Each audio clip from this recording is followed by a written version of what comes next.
ఆనాడు బీఆర్ఎస్ ఉన్నప్పుడు కేసీఆర్ గారు కేబినెట్ లో ఒక నిర్ణయం తీసుకున్నారు. ఢిల్లీకేలు వచ్చే పైసలు రాష్ట్ర ప్రభుత్వ ఖజానాకు పోవు, నేరుగా 85% మా సర్పంచుల ఖాతాల్లోకి పోవాలని నిర్ణయం తీసుకున్నాం. మీరు అధైర్యపడద్దు, రేవంత్ రెడ్డి ఆపలేడా పైసలు. ఢిల్లీ టు గల్లీ డైరెక్ట్ మీ అకౌంట్లనే పడతాయి పైసలు. రూపాయికి 85 పైసలు మీ అకౌంట్లకే వస్తాయి. 10 పైసలు మండలం, 5 పైసలు జిల్లా పరిషత్. అవి ఎలక్షన్ కాలే గనక రావు. ఎలక్షన్ అయింది గనక సర్పంచ్ల అకౌంట్లోకే డబ్బులు వస్తాయి. అండ్ ఇంకో ముఖ్యమైన విషయం, సునీతా లక్ష్మారెడ్డి గారికో నాకో చెక్ పవర్ ఉండదు. ముఖ్యమంత్రి రేవంత్ కు చెక్ పవర్ ఉండదు, ప్రధానమంత్రికి ఉండదు.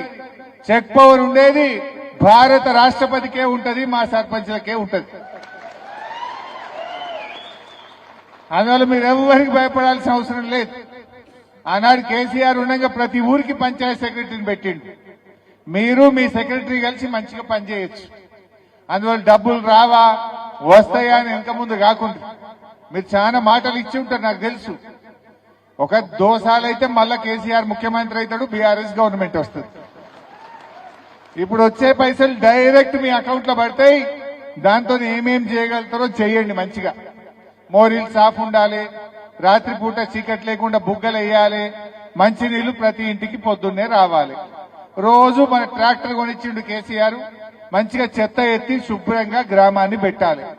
ఇట్లా మీతో అయిన కాడికి మీరు దండ్లాడు. సునీతమ్మ గారు మీకు అండగా ఉంటది. ఏమైనా అర్థం కాకపోతే మీకు చెప్తుంది. ఇంకేమైనా పెద్ద పనులు ఉన్నాయనుకో, దోసాల తర్వాత మళ్ళా కేసీఆర్ గారు మన బీఆర్ఎస్ ప్రభుత్వం వస్తుంది, ఇంకేమన్నా ఉన్నా కూడా అన్ని చేసి పెడతాం.